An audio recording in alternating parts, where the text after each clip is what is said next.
নমস্কার, ঈশ্বর দর্শন ইউটিউব চ্যানেলে আপনাদের সকলকে জানাই সুস্বাগত।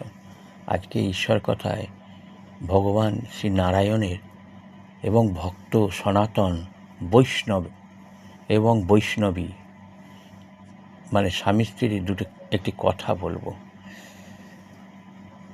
সনাতন এবং তার স্ত্রী তারা গান খঞ্জনি বাজিয়ে হরিনাম করেন, বাড়ি বাড়ি গিয়ে ভিক্ষা প্রার্থনা করেন এবং শ্রী হরিনারায়ণের জয়গান গান। কিন্তু রোজই বেরোয়, সকালে বেরিয়ে যান আর বিকালে ফেরেন, যা পায় সেই দিয়ে বৈষ্ণব হরি শ্রী হরি এবং বৈষ্ণব সেবা করান। একটা করে বৈষ্ণব সেবা করান এবং নিজেরা সেবা নেন দুজনে। তা এইরকমই রোজ চলছে।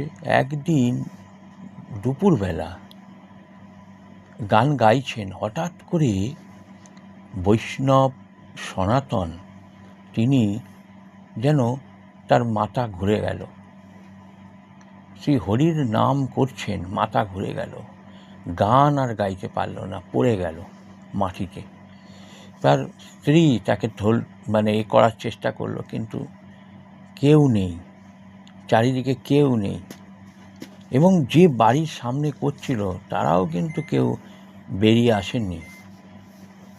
ভগবান তিনি অন্তর্যামী, তিনি তার ভক্তের এই অবস্থা দেখে তিনি নিজেই চলে এলেন বৈষ্ণব সেজে এবং তাকে আস্তে করে তুলে একটা জায়গায় বসিয়ে তিনি নিজেই নিজের গান গাইছেন।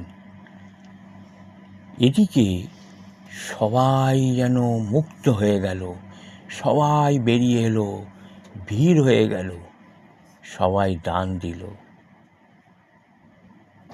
তখন সনাতন তিনি বলছেন,